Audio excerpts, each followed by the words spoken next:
BA भाग प्रथम की छात्राओं, हम लोग राजनीति विज्ञान के अंतर्गत द्वितीय प्रश्न पत्र भारतीय राजनीतिक विचारक के अंतर्गत हम लोग दयानंद सरस्वती के विचारों को पढ़ रहे थे।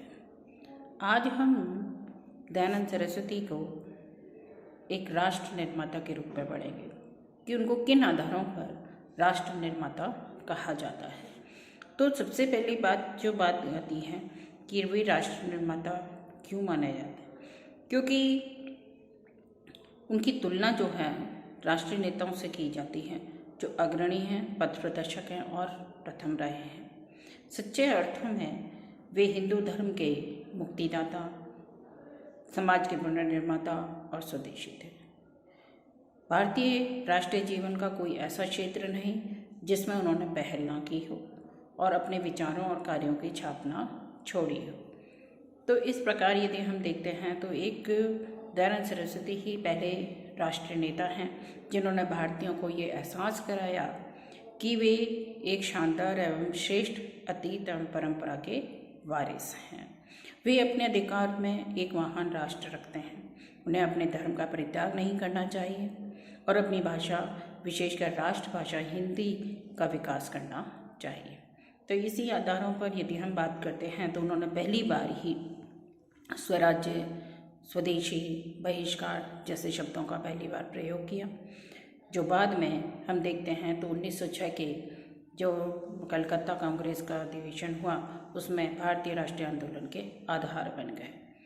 तो इस प्रकार हम देखते हैं तो एक राष्ट्र निर्माता के रूप में दयानंद के योगदान जो है हम याद रख सकते। तो पहली बात आती है कि स्वराज्य का मंत्र प्रदान करना उनका। तो दयानंद सरस्वती ने भारत भारतीयों के लिए है, यहाँ यूरोपियों के कोई स्थान नहीं है, उन्हें देश से निकालना भारतीयों का धार्मिक कर्तव्य है। उन्होंने कहा कि हमारा दुर्भाग्य है हमारी बेरोजगारी यानी आलस्य, हमारी उपेक्षा और हमारी आंतरिक फूट के कारण ही आर्यों के लिए भारत में ही स्वतंत्रता नहीं है। यहाँ उनकी अपनी कोई स्वतंत्र और निर्भय सरकार नहीं है। तो इसीलिए उन्होंने कहा है कि दयानंद क्या कि इन दोषों को छुटकारा दिलाना चाहिए और केवल अनभिज्ञता, ब्राह्मणवाद के कारण उत्पन्न जाति प्रथा, मूर्ति पूजा, रूढ़िवादिता और अंधविश्वास से भी छुटकारा पाना का आह्वान किया। तो ये तो है स्वराज्य। अब है सुराज्य और स्वराज्य में भेद को स्पष्ट किया। उन्होंने कहा कि कोई ऐसी प्रजा जो है, प्रजा ऐसे शासन चाहती है जहाँ पर वह सुखी हो, शांति प्राप्त हो और वह स्वतंत्र शासन को प्रकट नहीं करता। तो स्वराज्य जो है वह स्वयं के स्वतंत्र शासन को प्रकट करता है। तो दयानंद जी कहते हैं कि सुराज्य कभी भी स्वराज्य नहीं का स्थान नहीं ले सकता, वह उसकी बराबरी नहीं कर सकता। इसके लिए उन्होंने कहा कि स्वराज्य स्वतंत्रता प्राप्ति के बिना सामाजिक और आर्थिक पुनर्निर्माण के कार्य को सही ढंग से लागू नहीं किया जा सकता। इसीलिए दयानंद का यह जो कथन था वही तिलक के राजनीतिक आंदोलन का आधार बना। यानी जैसा कि तिलक जी ने कहा कि स्वराज्य ही मेरा जन्मसिद्ध अधिकार है, तो ये दयानंद सरस्वती जी ने ही स्वराज्य की बात कही। तीसरी बात आती है स्वदेशी और बहिष्कार आंदोलन के ये प्रणेता रहे हैं। स्वामी दयानंद सरस्वती भारतीय समाज के या भारतीय भारत के प्रतीक थे और उन्होंने स्वराज्य, स्वदेशी और बहिष्कार शब्दों का उस समय प्रयोग किया जिस समय भारत में राजनीतिक चेतना का नामो निशान नहीं था। देश की सामान्य आवश्यकताएं देश के अंदर ही पूरी होनी चाहिए, ऐसा मानना था दयानंद सरस्वती जी का। और उनका कि जो इस पर भी बल दिया कि ब्रिटिश शासक भारत के उद्योग धंधों को कोई संरक्षण प्रदान नहीं करेंगे और उसका एकमात्र उपाय स्वदेशी आंदोलन को शुरू करना है। और दयानंद के अनुयायी एवं आर्य समाजी लाला लाजपत राय ने विदेशी वस्तुओं और विदेशी न्यायालयों के बहिष्कार की नीति का आह्वान किया। नेक्स्ट बात आती है आत्मसम्मान एवं आत्मविश्वास की भावनाएं जागृत करना।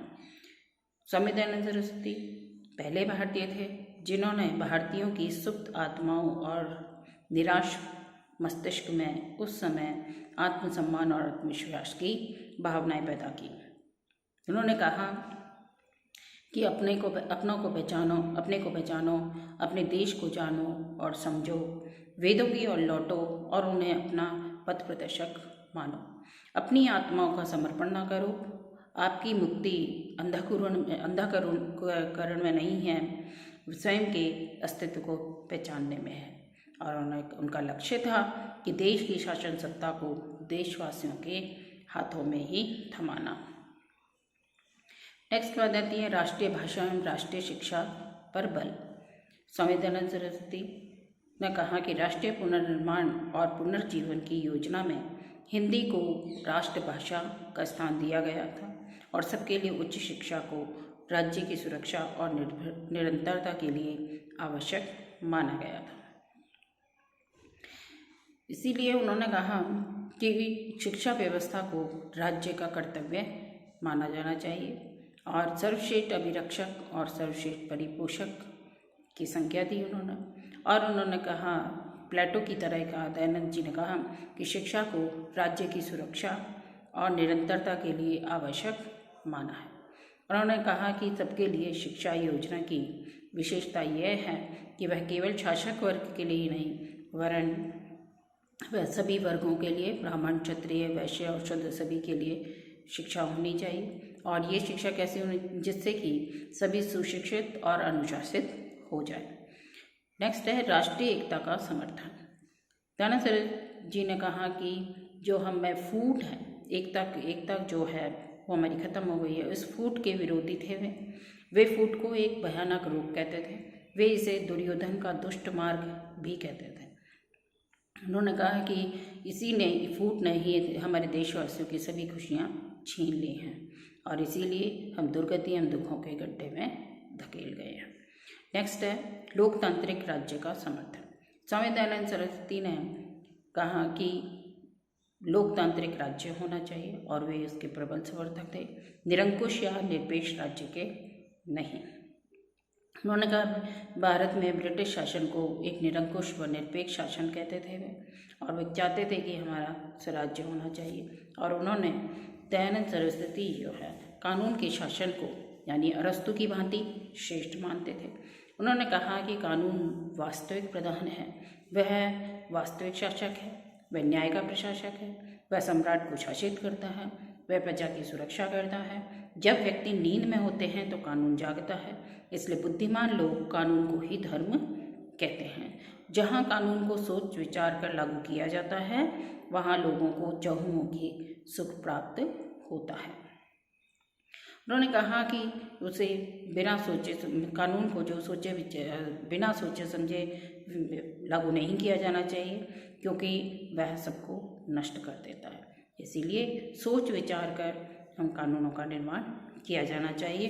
और इस प्रकार राष्ट्रवाद की विषय वस्तु जो है वह पूर्ण, उसके क्षेत्र को विस्तृत, उसके उपागम को भारतीय और उसके स्वर को लड़ाकू और उसके आदेशों को उत्तम बनाया है। तो ये तो होते हम जिन इन आधारों पर हम ये कह सकते हैं कि दयानंद सरस्वती जी जो हैं वो राष्ट्र निर्माता थे। अब हम देखते हैं कि दयानंद जी का क्या योगदान रहा या देन रही एक राजनीति विज्ञान में देश के लिए। तो सबसे पहली बात आती है एक महान देशभक्त तथा राष्ट्र निर्माता रहे। हम ये कहें तो जो दयानंद सरस्वती जी थे उन्होंने भारत के गौरवपूर्ण अतीत को का न केवल गुणगान ही किया, अपितु भारतीयों को आत्मविश्लेषण करके अपने दोषों तथा कमियों को देखने का मौका भी दिया। और उन्होंने समाज को जो तोड़ने वाली प्रवृत्तियों का भी खंडन किया और उन्होंने कहा कि देशवासियों को आत्मग्लानि, निराशा तथा हीन भावना से मुक्त किया जाना चाहिए। और इसीलिए उन्होंने राष्ट्रीय एकीकरण पर बल दिया। फिर आता है जो दूसरी देन है वो है हिंदुत्व के महान उद्धारक रहे, क्योंकि उन्होंने ईसाई तथा इस्लाम धर्म के हिंदू धर्म पर किए जाने वाले आक्रमणों को सफलता के साथ सामना करके उन पर प्रत्याक्रमण करते हुए हिंदुओं को संगठित करने की दिशा में प्रयास किए। फिर है वैदिक पुनरुद्धार के महान प्रणेता, क्योंकि उन्होंने वैदिक संस्कृति को बहुत प्रबल समर्थन किया है, उनको महान माना वैदिक संस्कृति को। और उन्होंने कहा कि वेदों की ओर लौट चलो, ये उन्होंने नारा दिया, जिससे कि ऐसा करके उन्होंने भारतीयों को वैदिक धर्म, दर्शन तथा संस्कृति की महानता से अवगत कराया। नेक्स्ट है, एक महान समाज सुधार आंदोलन के प्रणेता रहे हैं। उन्होंने आर्य समाज की स्थापना की, जिसके द्वारा समाज सुधार किए जा सके, और इसीलिए उन्होंने एक अलग जताई कि जिससे कि भारतीय जो हैं वो अंधविश्वासों, आडंबरों तथा पाखंडों से दूर रहें, और इसके विरुद्ध उन्होंने एक क्रांति भी की। और इसके लिए उन्होंने कहा है कि शैक्षिक उन्नयन होना चाहिए, जिससे कि शिक्षण संस्थानों में राजनीतिक चेतना जागृत करने की दिशा में शिक्षण संस्थानें एक प्रयास कर सकती हैं। फिर है, एकेश्वरवाद के उपासक रहे हैं। मूर्ति पूजा का उन्होंने घोर विरोध किया और एकेश्वरवाद के सिद्धांत का प्रतिपादन किया। फिर है, नारी जाति के महान उन्नायक रहे। नारी जाति के कल्याण की दिशा में भी उन्होंने बहुत प्रयास किए। उन्होंने कहा कि नारी जो है अशिक्षा के घोर विरोध था। उन्होंने पर्दा प्रथा, बहुविवाह और इनका विरोध किया, और नारी के जाति का महान उन्नायक भी कहा जाता है। फिर है, एक प्रखर दलित उद्धार। स्वामी दयानंद सरस्वती ने जाति प्रथा का घोर विरोध किया, एक अस्पृश्यता को भी अमानवीय कहकर निंदनीय बनाया। फिर है, विवेक प्रधान दृष्टिकोण। उन्होंने कहा उनके सरस्वती का जो चिंतन है वो विवेक पर आधारित था। वे पूर्वाग्रही मानसिकता से मुक्त थे। उन्हें अच्छी बातों की प्रशंसा करने में कोताही नहीं बरती, और वे स्वदेश प्रेम, दूसरों का अनुकरण नहीं करने, देशवासियों की सहायता करने, नारी समानता तथा स्वतंत्रता तथा प्रतिनिधित्वात्मक लोकतंत्र के समर्थक थे। आध्यात्मिक राष्ट्रवाद की अवधारणा दी उन्होंने कहा कि राष्ट्रवाद को नूतन आयाम प्रदान किए जाने चाहिए। सर्वोत्तम स्वधर्म, स्वशासन, स्वदेशी पर बल देकर भारतीय राष्ट्रीय आंदोलन की आधारशिला रखने का कार्य किया। फिर है, राष्ट्रीय आंदोलन के प्रेरक थे। उन्होंने राष्ट्रीय आंदोलन की प्रेरणा दी। भारतीय राष्ट्रीय कांग्रेस के उग्रवादी नेताओं लाला लाजपत राय, बाल गंगाधर तिलक तथा विपिन चंद्र पाल पर उनके विचारों का बहुत अधिक प्रभाव पड़ा। नेक्स्ट है, महात्मा गांधी के रचनात्मक कार्यक्रमों पर प्रभाव पड़ा। दयानंद सरस्वती ने जो अपने कार्यक्रमों की पहल की उसका महात्मा गांधी के रचनात्मक कार्य में भी सम्मिलित थे। वो थे राष्ट्रीय भाषा का प्रचार प्रसार करना, राष्ट्रीय शिक्षा का प्रसार, अस्पृश्यता का अंत, कुटीर उद्योगों का उत्थान, हिंदू मुस्लिम एकता का प्रयत्न, ये सब महात्मा गांधी जी ने उनके विचारों के आधार पर ही किए। धन्यवाद।